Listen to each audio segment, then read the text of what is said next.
Welcome to the Stark Reflections on Writing and Publishing podcast. There has never been a better time for writers.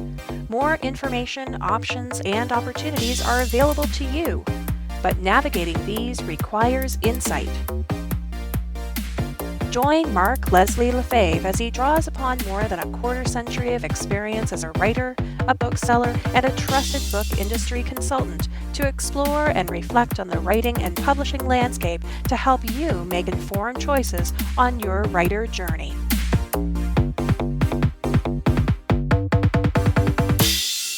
Hello, Reflectives. This is your host, Mark Leslie Lefebvre. Welcome to episode 44. I just flew back from Vegas, and boy, are my arms tired. No, wait, let me try that again. I just flew back from Vegas, and boy, is my head full. All right, let me be clear. I actually haven't flown back from Vegas. I'm recording this in the Vegas hotel room. My apologies for the substandard audio based on the acoustics I have in this room, but I had to record this. This is the Wednesday, and I'm flying out late tonight, and I won't be back till midday on Thursday when I would normally be recording this. But by the time you hear this on Friday, I will have flown back from Vegas, and boy, will my head have been full. My head will have been chock full of information, insight, wisdom, ideas, inspiration, perspective, all the things that's sitting in a room here in Las Vegas filled with some tremendously smart book industry folks for 6 days at the WMG Business Master Class workshop has done. I'm going to get to that soon, but first I'm going to give you a very quick personal update. This week, just a few days ago, I launched the book Killing It on Kobo. Yada, yada, yada. I'm pretty excited about this new release. I really am. And I know it's going to be beneficial to many authors looking for insights about Kobo and how to up their game and sell more on Kobo and make more money there.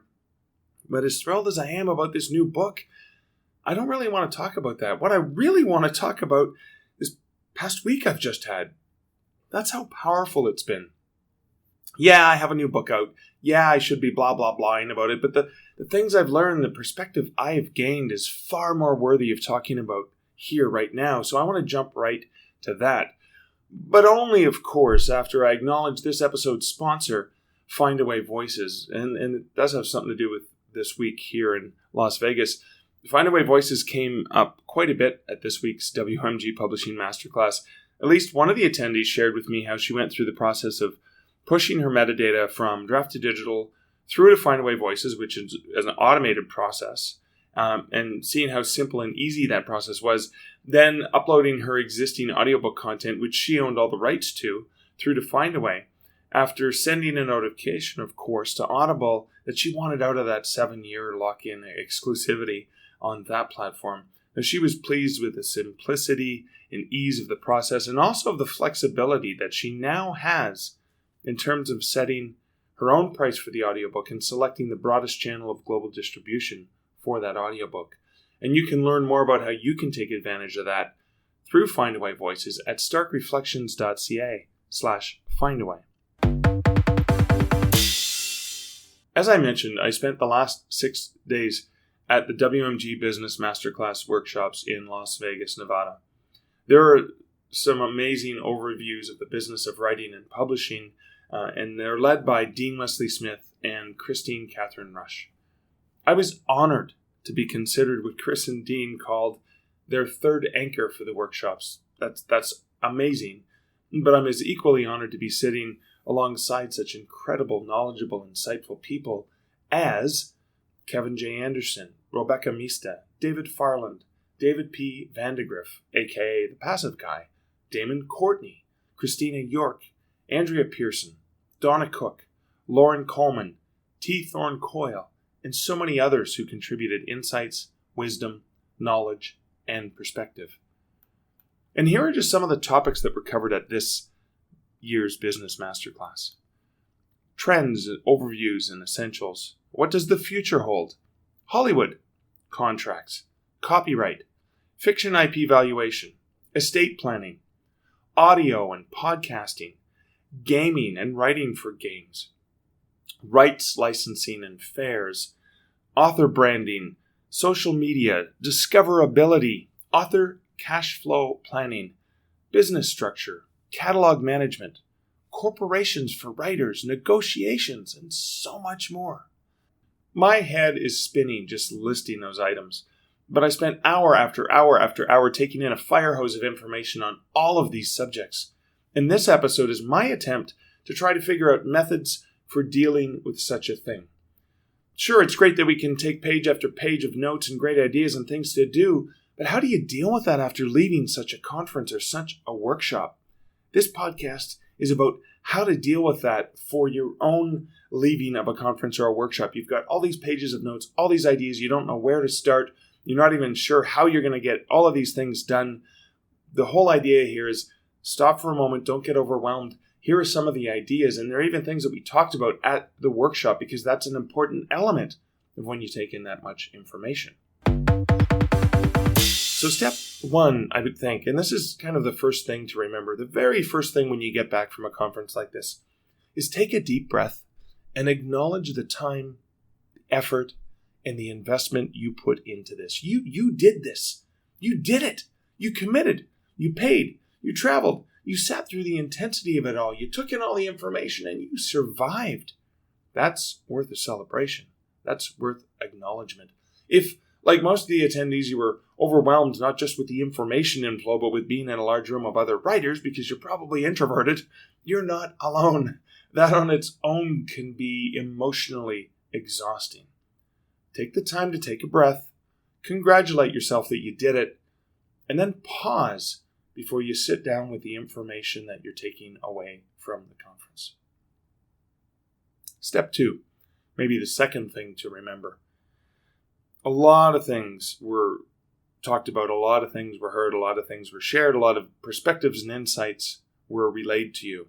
There were a lot of shoulds, there were a lot of shouldn'ts, there were a lot of coulds, there were a lot of couldn'ts, there were a lot of won'ts, there were a lot of things that you will want to do. There were things that people said never do this, and other people said always do that. The thing to remember is that there's no one way. There's no single way to do something or to approach something. You likely heard a variety of different approaches, techniques, and preferences. Which one is the right one? There is no single right one. There's one right one that works best for you right now, for where you are right now, not where were you yesterday, not where you're going to be tomorrow, or where you are now in relation to your goals. There's no single magic bullet for you or for anyone. There's no surefire path to success. There is only what you can adapt into your own path based on the information you're taking in and how well it fits in with your goals, your plans, your desires, and the things that are unique to you, to your books, to your writing, and to your readers. And that's what you have to remember.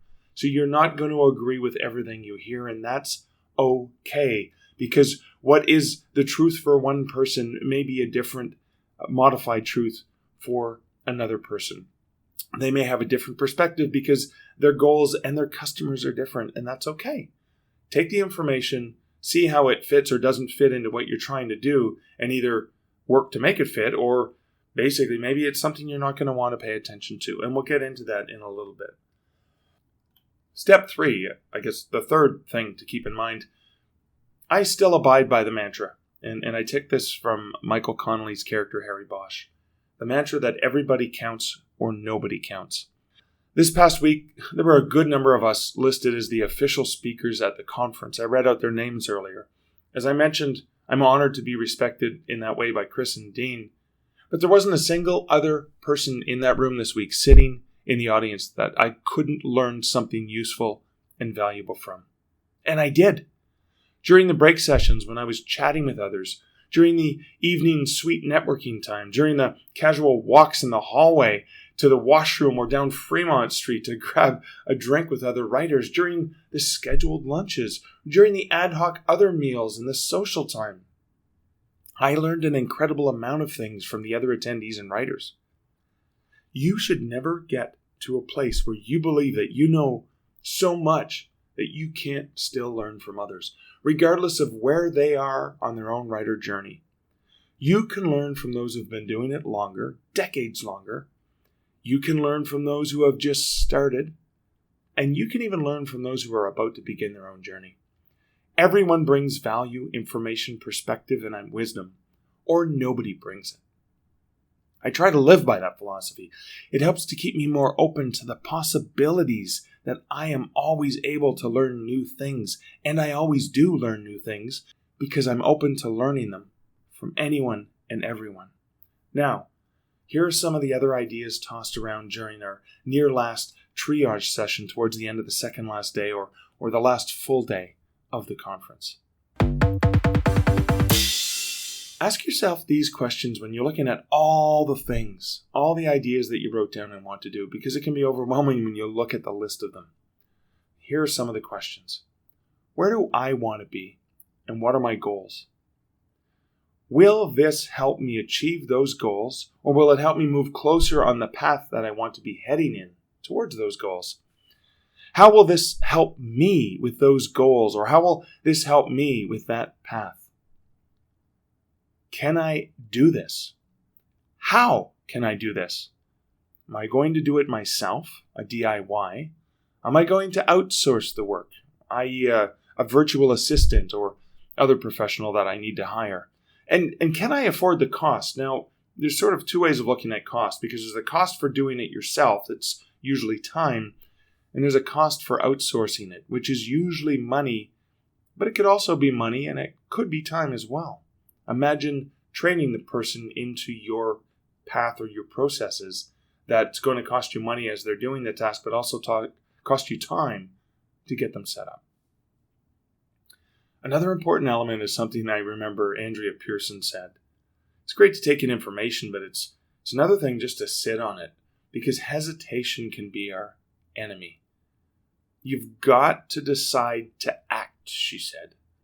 And it's okay to take a risk, to test, to experiment, to try something, but you've got to decide to act on something. That's how you move forward.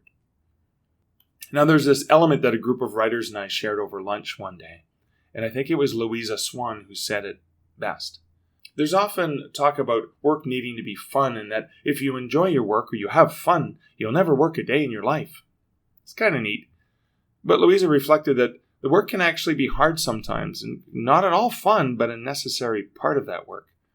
She proposed that we consider whether or not the overall work is satisfying, i.e., not just seeking fun work, but seeking work that satisfies and fulfills us, because it's not always fun, but we can still get something truly enriching from it. Fun versus satisfaction. Interesting. As someone responded to conversation during one of the triage sessions that's followed with a simple concept. We decided, we tried, and that kind of speaks to what Andrea said.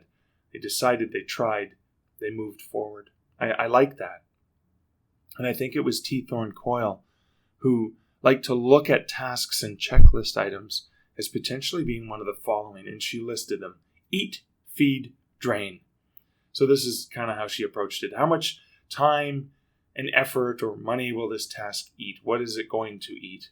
How much will this task feed me if I succeed in it? How will it feed my mind? How will it feed my body? How will it feed my bank account? How will it feed my well-being and my soul? And how much will this task drain me? Again, how much is it going to drain me mentally, physically, emotionally, financially? Eat, feed, drain. 3 interesting things to look at when you're considering whether or not you want to work on a task. Dean Wesley Smith spoke about something that he and Matt Buckman had liked to do with a list of items they're being considered when they finish something like this. And they call it the 4 Ds. Do it, delegate it, delay it, delete it.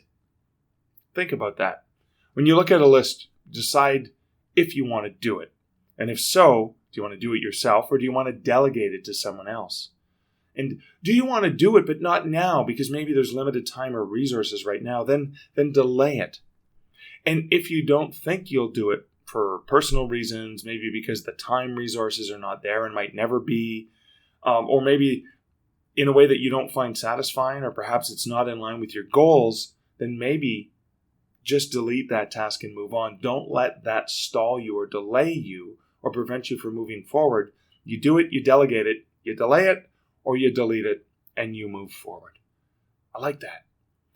I also like what Johanna Rothman said about in order to restructure, in order to change, in order to adapt and grow, think of your writing as a business, for example, and she does work with business people as well.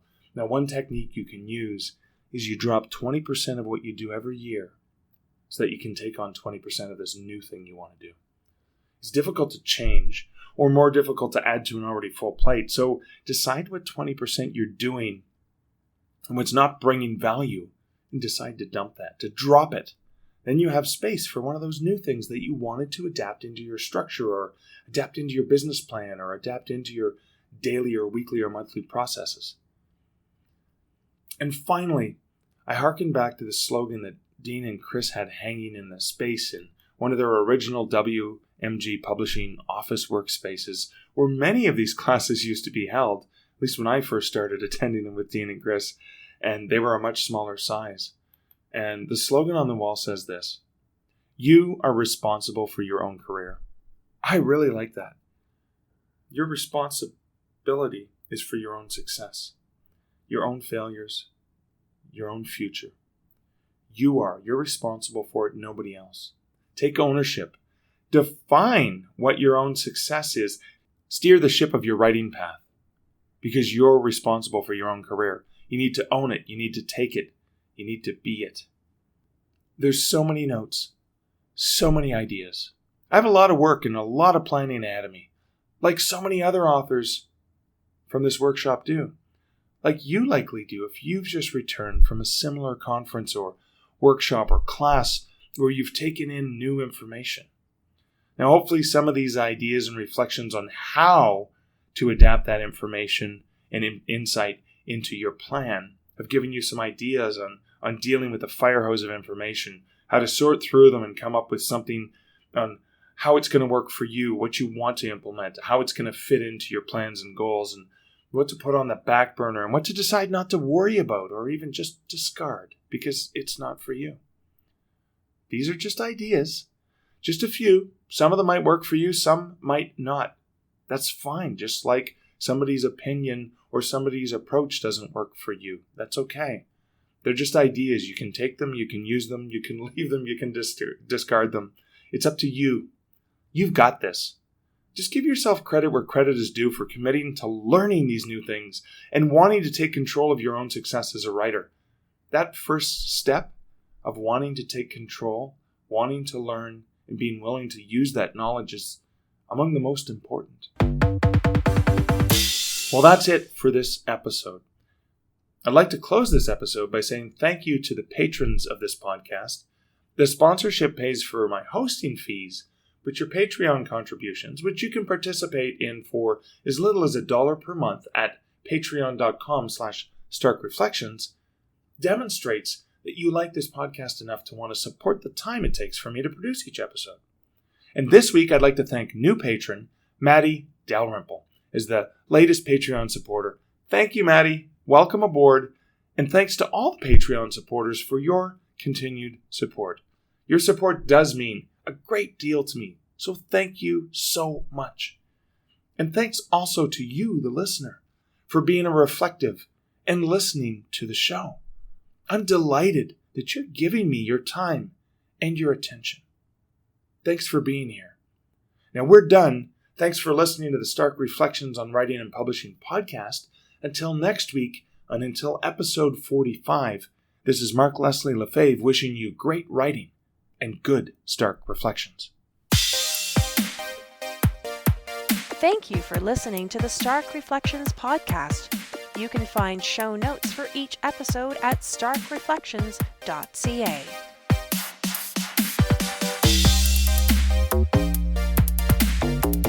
The music for this podcast, Laser Groove, was composed and produced by Kevin MacLeod. Check out more of Kevin's great music at incomptech.com.